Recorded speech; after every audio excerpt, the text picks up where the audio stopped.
Clash Royale has been out for nearly a decade already, and during this time there have been a lot of cards that broke the game one way or another. Some being so broken that you'll face them nearly every match, and others so broken that they had to be completely reworked. So today we'll be covering every broken card in Clash Royale history. So get ready, because this is about to get crazy.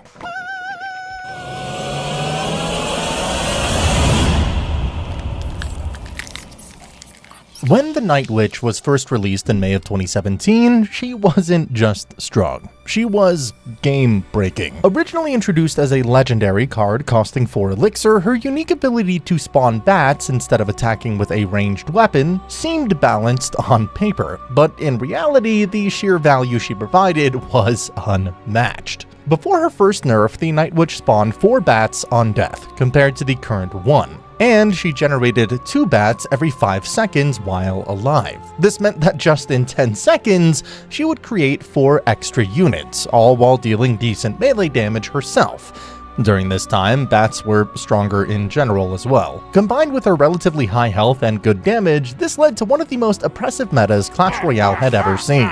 The meta quickly shifted as players realized that Night Witch behind a tank was nearly unstoppable. In particular, she became the cornerstone of Golem beatdown decks, a strategy that already thrived on building massive pushes.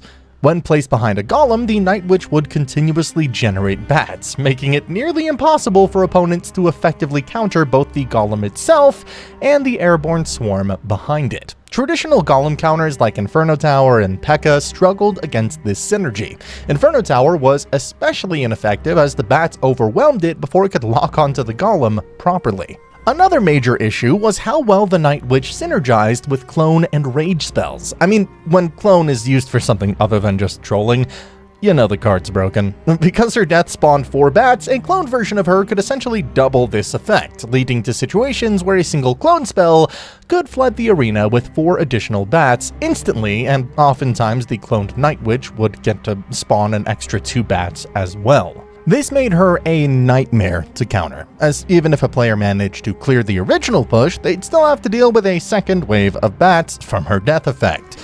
The Rage spell, on the other hand, made her spawn bats even faster, meaning the longer she stayed alive, the harder it became to stop her push. As a result of her sheer dominance, Night Witch became one of the most overused and dominant cards in Grand Challenges, a level of popularity that was completely unheard of for a newly released legendary card. She was so overpowered that Supercell had to step in with an emergency nerf, something they had only done a handful of times in the game's history. The first nerf, which came just 2 weeks after her release, reduced her bat spawn count on death from 4 to 3.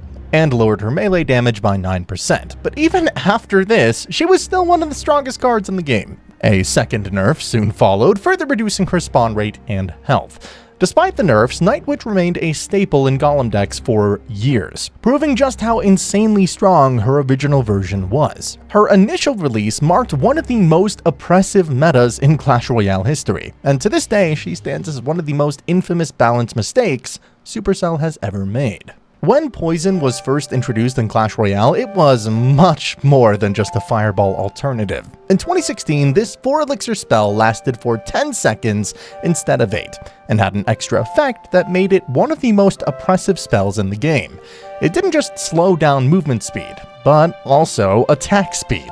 This combination made Poison one of the most effective control spells, leading to the rise of one of the most infamous decks of early Clash Royale history, that being Giant Poison, also known as Goizon. At the time, Giant Poison was a nearly unbeatable strategy. The idea was simple: drop a giant at the back, support it with a cheap range troop like Musketeer or Mega Minion, and when it crossed the bridge, place a poison on top of the enemy's defenses. The attack speed reduction meant that the defensive troops couldn't attack fast enough to deal with the giant before he reached the tower. And even if they survived the poison, their slowed attacks made them ineffective. This made it nearly impossible to stop a giant push effectively. One of the biggest victims of Poison's strength was the Elixir Collector. Since Poison lasted 10 seconds, it could completely shut down an Elixir Collector's value, preventing players from gaining an Elixir advantage. This forced many decks to abandon collector-based strategies, as they couldn't outcycle Poison fast enough. Poison's synergy with Giant was so strong that it quickly became the dominant win condition at the top levels of play. Unlike Fireball, which dealt instant damage, Poison's lingering effect meant that even if an opponent managed to clear out the first wave of a push, they couldn't immediately counter-push because their troops were still taking damage and had reduced movement speed. Combined with cheap defensive troops and a fast cycle, Giant Poison became a deck that was consistent, hard to counter, and incredibly punishing. This strategy was so dominant that Supercell had to step in and nerf Poison in early 2017. The biggest change was removing the attack speed reduction, making it a less effective control spell. Later, its duration was also reduced from 10 seconds down to 8, slightly lowering its area control potential. And while the nerfs didn't completely kill the card, they weakened Giant Poison enough that other strategies could finally compete. Even today, veteran players still remember how oppressive Giant Poison was, a deck that shaped the early Clash Royale meta and forced players to adapt to its near unstoppable pressure. Poison remains a strong spell, but its 2016 version was undeniably broken, offering way too much control for just 4 Elixir. Now, 4 Elixir might be cheap, but you know what's even better than cheap? Free things! And you know what is completely free? Hitting that subscribe button. It helps me out a ton and I would really appreciate it, so make sure to subscribe. When Royal Giant was first introduced, he wasn't an immediate problem. His range was tied with defensive buildings, meaning whenever he targeted something like Inferno Tower, it could fire back at the same time. This kept him balanced. He had solid damage, but he still had to walk forward enough for defenses to properly counter him. But then Supercell increased his range, and that is when everything changed. Suddenly, Inferno Tower, his hardest counter, was completely outranged. Instead of locking on and ramping up its damage, it couldn't even start attacking before Royal Giant had already chipped it down. Other defensive buildings faced a similar issue. They were supposed to counter tanks like the Royal Giant, but they were getting damaged first, making them much less reliable. Not only was it hard to defend with buildings, defending was harder in general. With the newly increased range, the Royal Giant would nearly instantly lock onto your Princess Tower. However, what really pushed Royal Giant over the edge was his synergy with Furnace. On its own, Furnace was already a strong support building, but when paired with RG, it became one of the most frustrating combos in Clash Royale history. The reason? Fire Spirits. These little explosive troops spawned every few seconds, and they had a perfect synergy with Royal Giant's playstyle. Their role was simple yet devastating. If the opponent tried to counter the RG with swarms, that being Skeleton Army, Minion Horde, Goblin Gang, the Fire Spirits would jump in first, instantly clearing them out. This made defending against RG with cheap troops nearly impossible. If the opponent didn't play swarms, then the Fire Spirits would jump straight to the tower, dealing free chip damage every single time. Even if RG didn't get a ton of hits in, the constant Fire Spirit pressure would slowly burn down towers. This made defending against Royal Giant incredibly frustrating. If you used cheap distractions, they got wiped out. If you relied on buildings, they got outranged. If you tried to just tank the Fire Spirits, they just kept chipping away at your towers. It was a low-risk, high-reward strategy. Drop RG, let Furnace do the work, and watch your opponent struggle to keep up. The community backlash was massive. Players hated how easy Royal Giant was to use, yet how effective he was in nearly every matchup. Unlike other win conditions that required setup or precision, RG plus Furnace practically just played itself. Eventually, Supercell had to nerf Royal Giant's range, bringing him back in line by making sure defensive buildings could fight back properly. While he remained a strong win condition, his broken range era, alongside the infamous Furnace combo, is still remembered as one of the most oppressive and low-effort metas in Clash Royale history.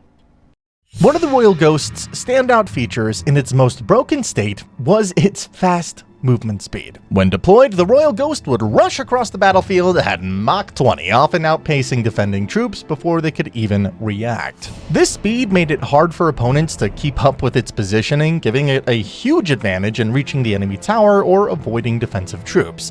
The combination of quick movement speed and invisibility meant that it could slip in, take out swarms, go invisible again, and quickly reach the tower, often without taking a lot of damage. Whether it's paired with a tank or used as a surprise surprise element in the middle of a push, the Royal Ghost's speed made it incredibly efficient at dealing high tower damage. Another key element that made the Royal Ghost so broken was its damage output. For just 3 Elixir, the Royal Ghost dealt a substantial amount of not single target, but splash damage, capable of eliminating fireballies like Musketeer or Electro Wizard with ease, but those don't require splash damage to be taken out effectively. Swarms like Goblins or Skeleton Army could easily be taken out with its area of effect though. This meant that it wasn't just a high damage single target threat, it could also handle multiple weaker troops that could otherwise overwhelm cards like a Knight or Prince. The splash damage added a layer of versatility to the Royal Ghost, allowing it to contribute to both offensive pushes and defensive plays. Whether it was dealing with swarm units or clearing the path for a larger tank like Golem or Royal Giant, the splash damage made it a high-value card that could handle multiple situations effectively. The Royal Ghost wasn't just fast in terms of movement speed, it could also turn invisible almost instantly after leaving combat. This was huge because it meant that the Royal Ghost could be untouchable for a good portion of its time on the battlefield. After attacking, it would go invisible incredibly quickly, preventing enemy troops or towers from targeting it. This quick invisibility meant that it could bypass an underground Tesla without being touched, all while continuing to deal tower damage or clearing out enemy swarms. For just 3 Elixir, the Royal Giant was incredibly difficult to counter, at least without overcommitting. What made the Royal Ghost even more broken was the fact that all of this came at a cost of only 3 Elixir. For that price, you were getting a unit with fast movement, high damage, splash damage, and the ability to become invisible quickly, making it a ridiculously efficient card. It could easily fit into almost any deck, whether control or beatdown, and was a staple in many top-tier decks.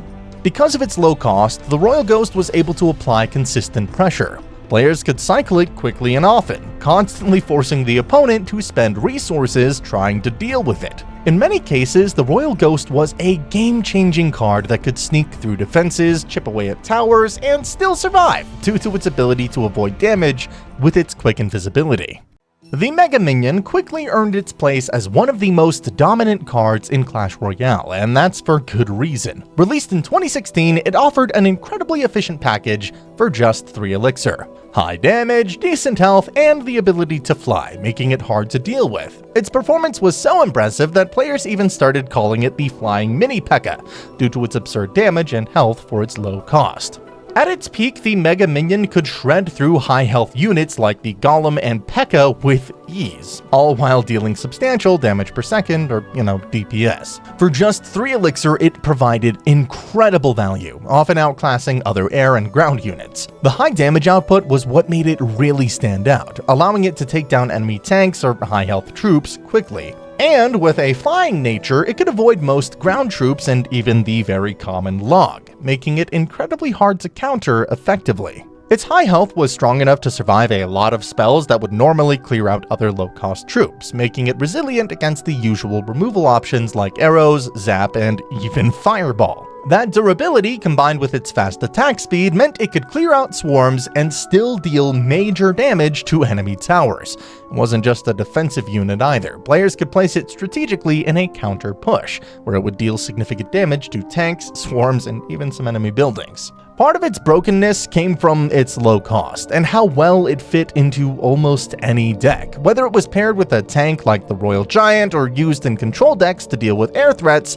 the Mega Minion was incredibly versatile. In cycle decks, it was great for both offense and defense, offering a quick, reliable way to deal with enemy pushes without draining your elixir pool. It could deal with threats like Balloon or Minions, and its damage meant that it could hold its own against high-value cards like Hog Rider or Elite Barbarians. Even after it was nerfed in 2018, it continued to be a strong card, but its dominance in the meta during its prime will always be remembered.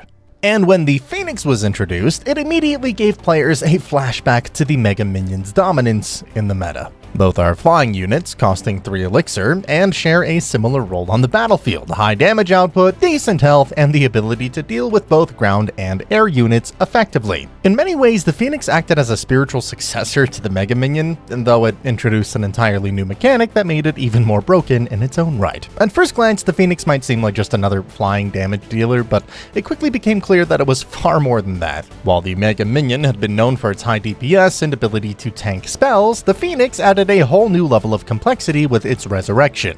Upon being defeated, the Phoenix would drop an egg, which, if left untouched, allowed the Phoenix to resurrect. This mechanic made it incredibly hard to shut down, as even if you killed it, the Phoenix would always come back to life. This kind of made it feel like a persistent threat that just would not go away. The biggest issue with the egg was the timer for the Phoenix to respawn was very short, so you were always prompted to use a log or zap on the egg, making sure the Phoenix doesn't get a second chance at life. But the damage output of the Phoenix was where it really shined, much like the Mega Minion did at its peak. With strong single-target damage, it could quickly melt through high-health units and tanks like Golem, P.E.K.K.A, and Giant, making it an excellent choice for dealing with heavy pushes. Its fast attack speed also meant that it could chip away at towers and support units, putting constant pressure on the opponent. Even though the Phoenix's health isn't as high as some other tanks, the fact that it could respawn after death made it very difficult to deal with. It didn't require much setup and could act as a standalone unit or be paired with a tank, quickly clearing out threats in the backline and pushing down the opponent's tower. Moreover, the Phoenix benefited from the same flying advantage that the Mega Minion enjoyed, being immune to ground-based spells like the Log and Earthquake. It could take out air swarms, support troops, and enemy tanks without worrying about the usual counters that might stop other low-cost air units. Just like the Mega Minion, the Phoenix also provided incredible value for just 4 Elixir, making it a high-impact card that could fit into almost any deck. What made the Phoenix even more devastating was how its resurrection gave it a second life, allowing it to continue pushing and dealing damage even after being taken out. This ability to come back from death meant that even if you thought you had the Phoenix down, it would still be there, dealing damage and overwhelming your defenses. The Phoenix was so incredibly strong that Mirror became a viable card during its meta, which is, usually a terrible card. Players could easily dominate the top of the ladder by simply cycling Phoenixes and getting down as many as possible. A truly broken card. But this wouldn't be the only time a broken card would revive the Mirror. The Goblin Machine is a 5 Elixir card that quickly became one of the most overpowered troops in Clash Royale history. What made it so broken wasn't its melee attack, which dealt some decent single-target damage, but honestly, that was quite weak. The real game-changing ability was the rocket mounted on its back. This rocket would fire frequently at anything within range, dealing massive damage, and perhaps the most broken aspect of this was the fact that the rocket's damage had no reduction on crown towers, meaning the Goblin Machine could consistently deal full damage to towers, even while firing at them. The Goblin Machine's rocket attack was absurdly frequent. When paired with a rage spell, the speed at which the rockets were launched became ridiculously fast. In a matter of seconds, the Goblin Machine would be unloading multiple high-damage rockets, wreaking havoc on the battlefield. This not only allowed it to shred through some enemy troops, but also caused massive damage to towers. Because the rocket dealt full damage to crown towers, this created an almost unstoppable siege. The combination of splash damage and its high attack frequency made the Goblin Machine the ultimate threat on both offense and defense. What truly pushed the Goblin Machine to a level of brokenness was its synergy with the Mirror. Well, I guess synergy is a pretty loose term here, but yeah, having 2 of these guys was definitely scarier than 1. Players quickly realized that mirroring the Goblin Machine didn't just deal double the damage.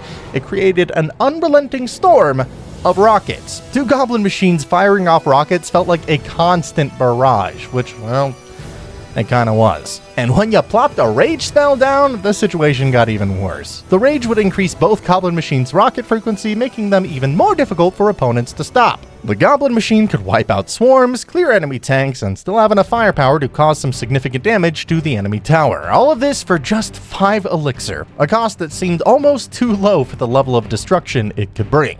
It was also a very versatile card. It didn't just serve as an offensive threat. The Goblin Machine could handle multiple roles, whether it was pushing in a siege deck, providing some defensive support, or even acting as a counter-push unit. Its high health allowed it to survive enough damage to keep firing those rockets, while its damage output ensured that any opponent who underestimated its value would be severely punished.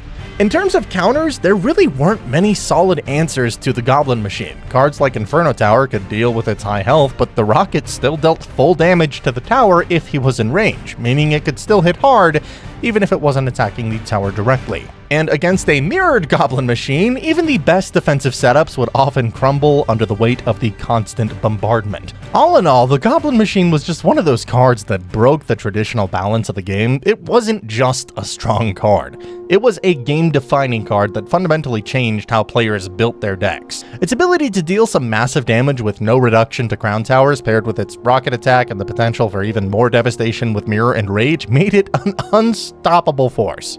The card single-handedly revived the Mirror as a critical piece in many strategies, and for a very short time, Goblin Machine decks were everywhere.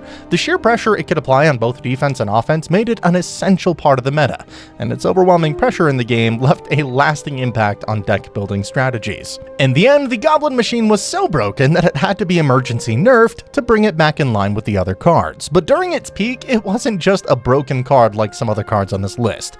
This one quite literally broke the game. The Elixir Golem was one of the most dominant cards ever released in Clash Royale, not quite like the Goblin Machine, but still a force to be reckoned with. At just 3 Elixir, it seemed like a fair trade-off at first. The catch was, when destroyed, it would split into smaller forms, eventually giving the opponent 4 Elixir back, essentially costing 7 Elixir total. But the problem? By the time the opponent actually got their Elixir refund, it was already too late. The damage had already been done, and they were likely facing an unstoppable push that would steamroll their tower before they could mount a proper defense.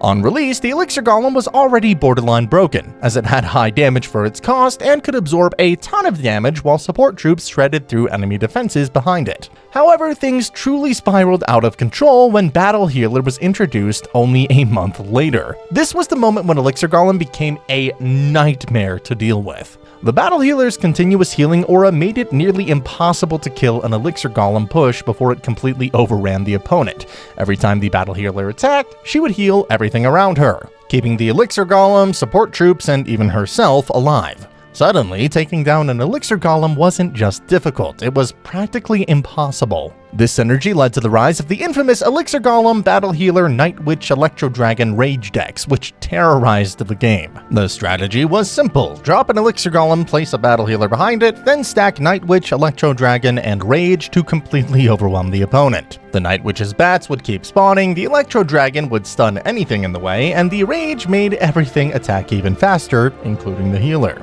And, that would mean more healing. The opponent's towers would melt instantly, and by the time they received their Elixir refund, their tower was already gone. The real broken part of the strategy was that even hard counters to the Elixir Golem didn't always work. Normally, you'd expect high damage spells like Poison or Fireball to be effective against the Night Witch or E-Drag, but Battle Healer's healing aura would always keep them alive. Even if the opponent somehow survived the first wave, the Elixir Golem's low cost meant the player could cycle back to another push quickly, while the opponent struggled to keep up. For months, the Elixir Golem decks dominated the meta, especially in mid-ladder, where players who weren't specifically prepared for it had zero chance of stopping it. The card was so effective at snowballing games that even pro players started including it in their decks. It was one of the few cards in Clash Royale history where a bad trade on paper, giving the opponent 4 Elixir, still led to game-winning pushes because of how quickly the attack would develop. Eventually, the Elixir Golem Battle Healer combo became too oppressive, and balance changes were needed to tone down its strength. The Elixir Golem's health was nerfed, and the Battle Healer's healing ability was also weakened, but even after the nerfs, the damage had been done. Elixir Golem had already cemented its place as one of the most broken cards in Clash Royale history, and maybe it wasn't really the Elixir Golem that was broken. I mean, it was, but more so the combo of Elixir Golem plus Battle Healer. So, Void may not have had an entire meta named after it like the Funk era, but make no mistake, it was the meta. This 3 Elixir spell was absolutely insane at eliminating support troops for a massive Elixir trade. Dropping it onto the battlefield felt like pressing delete on key enemy troops, and the sheer value it provided made it an instant staple in high-level play. One of the most egregious examples of its power was countering Sparky. Normally, a 6 Elixir Sparky demands careful counterplay, whether it's a reset mechanic, a high-health tank, or a well-timed distraction. But with Void, none of that mattered. For only 3 Elixir, you could completely destroy a single Sparky before it even got a chance to fire. That kind of trade was downright absurd. Sure, Void was bad against swarms like Skeleton Army or Minion Horde, but that was its only real weakness. Against support troops, it was borderline unfair. And the lore behind the card? Pretty fascinating. The Evolved Wizard, Ice Wizard, and Electro Wizard were responsible for creating Void, which actually shown in its official introduction video. The combination of their arcane, icy, and electrical energies ended up tearing open a rift, unleashing the Void's dark magic onto the arena, essentially making a magical black hole. This wasn't just some random spell, it was a force of nature, consuming everything in its path. The initial release of Void was by far its most broken state. Its damage per wave was way too high, and it activated way too quickly for most troops to escape or absorb the hit. You couldn't just drop something in front of your key support troops to block the damage. The Void's energy would strike almost instantly, meaning you either got value with it or, well, you got value with it. There was really no in between. It didn't take long before Void found its way into nearly every deck. Whether you were running Graveyard, Minor Control, Royal Giant, or even Beatdown, this spell was a must-have. With one simple placement, you could completely shift the tide of battle, taking out an opponent's key support and forcing them to rethink their entire push. Cheap, powerful, and insanely versatile, Void was one of the most broken spells Clash Royale had ever seen. Now, I'm saying one of because the most broken spell in Clash Royale history is without a doubt the freeze spell. This spell has always been a frustrating card to deal with, but in its original state, it was downright busted. While it didn't deal damage when it was first introduced, it had 3 major factors that made it an absolute nightmare to play against. First, its duration. Freeze used to last 5 seconds compared to the 4 seconds of today. A second might not seem like much, but in a fast-paced game like Clash Royale, 1 extra second can be the difference between a push failing or completely obliterating a tower. Second, its radius. Instead of today's 3-tile radius, Freeze originally covered a massive 4-tile radius. For comparison, the Poison spell sits at 3.5 tiles, so Poison used to be even bigger than that. That meant that it was way easier to catch multiple troops and buildings, making it even more reliable. But here is the real game-breaking factor. Its old upgrade system. See, back in January of 2016, every time you leveled up Freeze, it gained an extra 0.4 seconds of duration. At level 1, it started with 5 seconds, but if you maxed it out, you could freeze everything for 7.8 seconds. Nearly 8 seconds of your troops and towers being completely useless while your opponent destroys everything. At that point, it didn't matter how good your defense was. You could have the perfect counter, the right elixir advantage, a solid game plan, but the moment your opponent dropped a freeze, none of it mattered. It completely stopped any powerful enemy troops while also making sure your opponent's push got maximum value. Giant Balloon, Hog Rider, P.E.K.K.A., it didn't matter. With that long of a freeze duration, they were just gonna take your tower no matter what. 2016 Freeze was a crazy card. And if you want to check out some other crazy differences between 2016 and now, make sure to watch this video on your screen. You won't believe some of the changes Clash Royale has gone through. I'll see you there.